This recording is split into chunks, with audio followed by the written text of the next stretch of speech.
My brother rates popular Middle Eastern perfumes for women. Last time we found out that Eclair is his favorite Middle Eastern perfume. So today we're back for more. We have some very popular Middle Eastern fragrances, some new and some old. Are you ready? Let's do it. We're starting off with Nebras by Lattafa. Now this is supposed to be a dupe for Eilish #1 by Billie Eilish, which is such a widely loved perfume. Everybody seems to love that. If you're a vanilla girly, you've definitely smelled it, if not already own it. Okay, I definitely got the vanilla in there. Sweet creaminess from the vanilla. Not really strong. It's soft. Yeah, soft for sure. That's nice. Where does it fall on your radar with other vanilla perfumes you've smelled? It's not my favorite. If you like that light vanilla, this is a good one. I think it'd be good. It'd be a good vanilla for like warmer weather. Okay.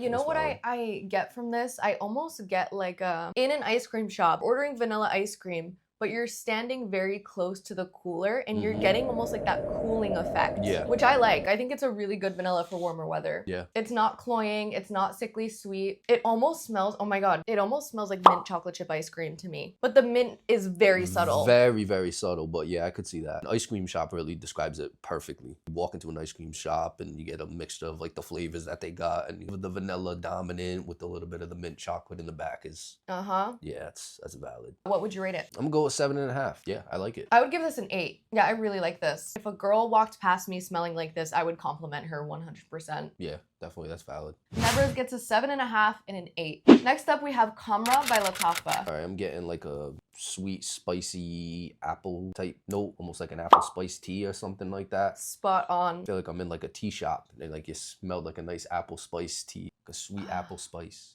I love this. I think this is so beautifully done. I actually love the tea shop analogy. This is actually really reminding me of a tea shop now that you said it. It's almost like aromatic, almost like a Middle Eastern tea shop. But there's a really beautiful amber note in the base that makes this like a sexier perfume. I don't know if you get that from it. Like you get the cinnamon, you get the warmth and the sweetness, but the amber in the base gives it like a sexy feel to it. Yeah, that comes together nice. Yeah, I could definitely see that. This is such a good one for the fall time. Perfect. Fall, winter, Thanksgiving, Christmas. Okay, but if you smelled this on a girl, what would you think? This is a strong one. This is a beast mode perfume. This projects very strongly. I'd say she's definitely sexy, the way she dresses and presents herself. I just picture her wearing like yellow gold. I don't know why.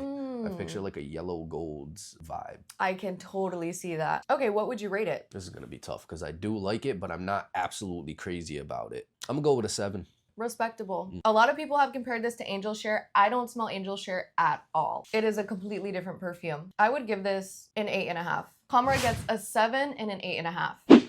All right, next up is Ansaam Gold by Lattafa. Now, this is a dupe for Oriana by Parfums de Marly, and it's a damn good dupe. This is probably 90% similar to Oriana. You've never smelled Oriana, and I'm very curious to see your reaction to it. Sweet flower notes? Yes. Yeah, a lot of sweetness. A lot of, I don't want to say fruit because I don't really got like a fruit note. No, yeah, you do. You do. You're spot on. There's a mandarin note in the top. Okay. Oh, okay, I do smell it now. I wouldn't say love, but I like it. It's gonna rate higher than a lot. If you smelled this on a girl you're on a date with, would you be impressed? I think so, yeah. Because it's not something, I haven't really smelled anything like this before. I feel like it stands out. So there's gonna be raspberry, mandarin orange. You're gonna get some marshmallow. So it's like a fluffy, fruity, sugary perfume. A little bit of cream, like a touch of creaminess to it. What kind of girl would wear this perfume? I picture like a beach, tropical vibe. I feel like she's in like a Hawaiian dress or something. Ooh. You know, like I got like a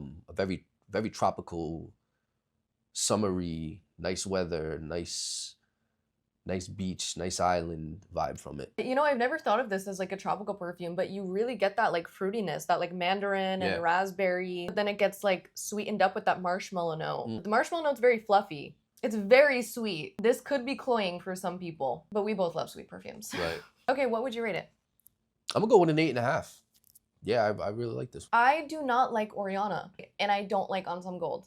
I'm gonna rate this a 6. Ansaam Gold gets an 8.5 and a 6. Next up, we have Janun Noir by Haramain. Purple flowers. Beautiful. I definitely got the lilac, a light flowery smell with like a hint of vanilla. It's unique, but it comes together nicely. And it's like a light vanilla, like another like fluffy, like light vanilla. It's not like a strong, prominent vanilla. Combination of the fluffy vanilla mixed with the flowers makes it so delicate and pretty. Like you're not getting florals in the sense of like a Chanel perfume. Doesn't come off very perfumey. It comes off very soft. Yeah, it's and definitely a sweet. softer, sweet smell for sure. Do you That's like not it? bad. I do like it. Do you love it?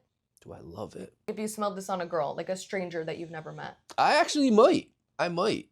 Yeah, I think I'd be impressed. Now, this is a dupe for Dama Bianca by Cosmerati, which I always say is the most ethereal, fairy-like perfume I've ever smelled. It's powdery, it's fluffy vanilla, delicate purple floral petals. It's just so ethereal and beautiful. What would you rate this? 8.5.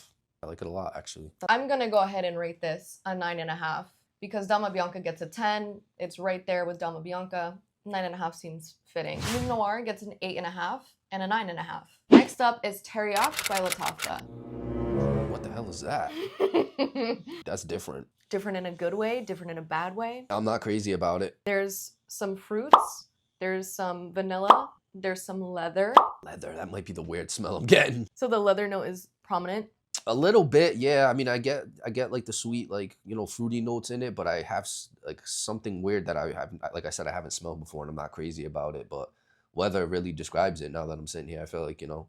To me, caramel was the first thing I smelled when I smelled Teriaq. Really? And then the leather came afterwards. But I actually liked Teriaq when I first smelled it. I'm not crazy about this one at all, to be honest. To my nose, this smells almost like coffee. Coffee? Like What? a deep caramel. Yeah, almost like coffee. As you can see, I've never used it. But I don't think it smells bad by any means. I think it's a very interesting combination of notes. Yeah, it's interesting, but I'm about to trash it. This is definitely not something I would recommend or would like my girl to wear. Okay, what would you rate it? Like a 3. It's not for me. I would rate this, if I smelled this on someone. Yeah, I would wonder, like, what's kind of wrong with that person. They have something, like, you know, maybe a bad deodorant smell mixed with their perfume or something. You know, something's coming together that just don't do it. Yeah, I'd give this a 3.5. Teriaq gets a 3 and a 3.5. All right, we're going out with a bang. Lastly, we have the brand new Vanilla Voyage from Aroma Concepts. Oh yeah, that's nice. That's really nice. You get the vanilla, and it's like almost like a classy like vanilla scent. You picture class and sophistication when you smell it. So it's not young juvenile vanilla. no. This is, you know, a grown woman who is very organized and upscale. Okay. This is, first and foremost, this is a beast mode vanilla. Like Yeah. nuclear. I sprayed once, actually, I opened the cap and didn't even spray it. I got like a little bit on my finger and I could smell it for like 8 hours. It was crazy. And it is a very rich and deep vanilla. It's not juvenile. Oh yeah, that's so good. You get something in the base. I want to say like a woody note in the base, something that deepens it up a little bit. Maybe some oak moss in the base, but it's just there to deepen up the vanilla and add some complexity to it. Yeah, this is a great, incredible vanilla. It screams sophistication. This would be, in my opinion, the date night fragrance for vanilla girlies. Yeah, definitely a date night. Like if you love smelling like vanilla and you love vanilla perfumes, but you need something for like going out for date night, something where you're more dressed up, special occasion, this is a great vanilla. And it's so affordable. I think it's between $30 and $50, somewhere in there. I'm gonna give this an 8.5 out of 10. Yeah, that was my rating. 8.5? Exactly, 8.5. Yeah. Perfect. Vanilla Voyage gets an 8.5 out of 10. If you love smelling good, if you love fragrance, you're gonna wanna hit the subscribe button because that's all we talk about here. All right, we'll see you next time.